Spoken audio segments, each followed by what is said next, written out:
जहां बीते कई दिनों से ठंड का प्रकोप बढ़ता जा रहा है, वहीं हार्ट अटैक के पेशेंट भी बढ़ रहे हैं, जिसको लेकर हमारे साथ सिमहेंस के संचालक डॉक्टर मनीष सिंह व बतौर राजनेता भी आप कह सकते हैं हमारे साथ मौजूद। इनसे हम जानने का प्रयास करेंगे आखिर क्या सावधानियां बरतनी चाहिए और क्या लक्षण है हार्ट अटैक के। सर, आपका स्वागत। धन्यवाद।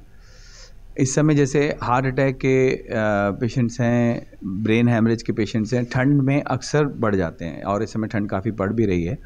तो यूजुअली हम लोग मतलब ये सलाह देते हैं, जैसे जो मॉर्निंग वॉकर्स हैं, जैसे सुबह जो मॉर्निंग वॉक करने जाते हैं वो थोड़ा सा उसको डिले करें, या तो धूप हो या टाइम से जाएं, मतलब बहुत अर्ली मॉर्निंग उठ के नहीं बाहर निकलें। शाम को भी बाहर ना निकलें तो अच्छा है, घर में रहें। जो बुजुर्ग लोग हैं हमारे, वो अपनी सावधानियाँ बरतें। अगर वो ब्लड प्रेशर के मरीज़ हैं तो अपनी दवाएँ रेगुलर लें।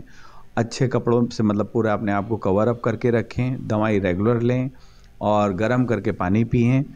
और ज़्यादातर मतलब यही एक सावधानी है कि बाहर ठंड में ना निकलें, ये इम्पॉर्टेंट है। और अपनी जो दवाएं आपकी हार्ट की या ब्लड प्रेशर की जो चल रही है, शुगर की, वो अपना रेगुलर खाते रहें।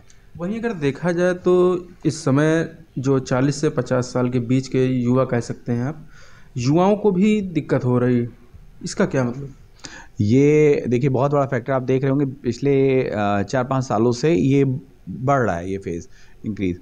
आप उसी का देखिए ना कि ये हमारी मेन फैक्टर इसका लाइफस्टाइल है। जो हमारी आप जैसे रेगुलर एक्सरसाइज है, अपने खान पीन का ध्यान रखें, तो आपको जैसे अचानक आते हैं हमारे पास भाई 30 साल के लड़के हैं, अचानक दिक्कत हुई, पला हाइपरटेंशन, ब्लड प्रेशर बढ़ा हुआ है, इतनी सी कम एज में क्यों बढ़ रहा है? चलिए ठीक है, जीन्स फैक्टर माँ बाप को होगा तो होगा ही होगा, लेकिन आप अपनी लाइफस्टाइल से जैसे एक्सरसाइज डेली करें, खाने पीने में नियंत्रण रखें।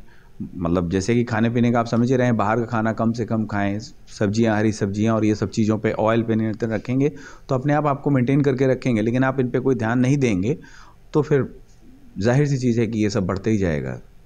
क्या लग रहा है ओवर वेट के पेशेंट, जिनको ओवर वेट हो रहता है, उनको ज़्यादा होती दिक्कत हुई? ओवर वेट पे भी कह सकते हैं, नॉर्मल वालों को भी होता है, लेकिन ओवरवेट तो एक ओबेसिटी हमेशा कहा ही जाता है कि अपना वजन घटाए, क्योंकि वो तो उनको मतलब चांसेस उनको ज़्यादा रहते हैं।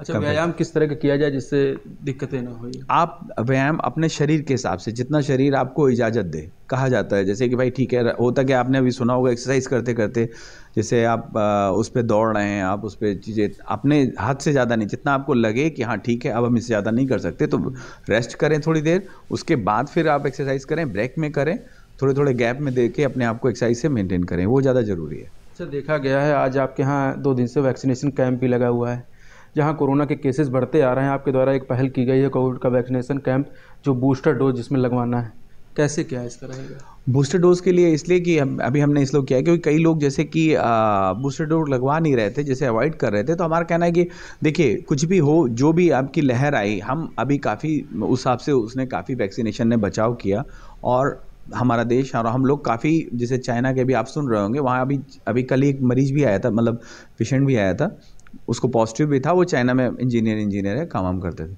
लेकिन ठीक है, उनको कोई लक्षण नहीं है, तो मेडिसिन से कोरोना रिकवर हो रहा है। तो वैक्सीनेशन बस एक यही है, पहले कि वैक्सीनेशन कराते रहेंगे, हमारा इम्यून जो रहेगा, वैक्सीनेशन रहेंगे तो हम बच के रहेंगे और ये सावधानियां जरूरी हैं।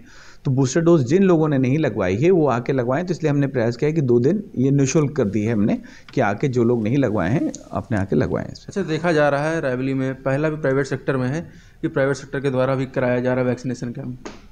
हाँ, यही कोशिश है, ये एक पहल है कि भाई जैसे कि हो सकता है कुछ लोग वहाँ नहीं जाना चाह रहे, तो यहाँ आके अपना लगवा लें, यहाँ पर निःशुल्क है, अपना आराम से यहाँ लगवा सकते हैं। अच्छा, और कल काफ़ी लोग आए और काफ़ी लोग ने लगवाया, करीब 80-90 लोग ने आके वैक्सीनेशन अपना लगवाया। अच्छा, लग रहा है जैसे कि कुछ लोगों के मन में भ्रांतियां भी बनी हुई कि बूस्टर डोज कहीं ना कहीं दिक्कत कर रहा है, इसको लेकर क्या? हाँ, भ्रांतियाँ कई लोग नहीं, बूस्टर में नहीं है। अभी मैं आपको ऐसे ऐसे लोग को बताऊं जिन्होंने वैक्सीनेशन ही नहीं करवाया अभी तक, तो ऐसा नहीं है, उसमें भ्रांतियाँ हैं, लेकिन वो देखिए होता है। तो जैसे वो गांव में और इधर भी कई लोगों को, जैसे मैंने वैक्सीनेशन नहीं लगाया, तो वो थोड़ा सा वो हम लोग को कहते हैं कि भाई जो इसको कहते हैं ना कि जैसे पढ़ाई लिखाई का चीज़ है, उस चीज़ पे है, जो इसको समझ रहा है, जो चीज़ें हैं, तो वो आप वैक्सीनेशन तो किसी भी बीमारी के लिए, उससे बचाव के लिए ज़रूरी है। वो चाहे कोरोना हो, उससे पहले कितनी वैक्सीनेशन है, सब हम अपने बच्चों को लगवाते हैं, बड़े लगवाते हैं। तो उसी तरह से कोरोना के लिए भी आप अपनी वैक्सीनेशन लगवाइए और इससे आप सेफ रहिए। जैसे कि मेरे साथ डॉक्टर मनीष सिंह मौजूद थे, उन्होंने बताया कि हार्ट अटैक के पेशेंट को भी सावधानियां रखनी चाहिए, और वहीं कोविड के वैक्सीनेशन का भी कार्य यहाँ पर चल रहा है, जिससे लोगों को फ़ायदा मिलेगा। Shivam Trivedi, R Express, Raebareli.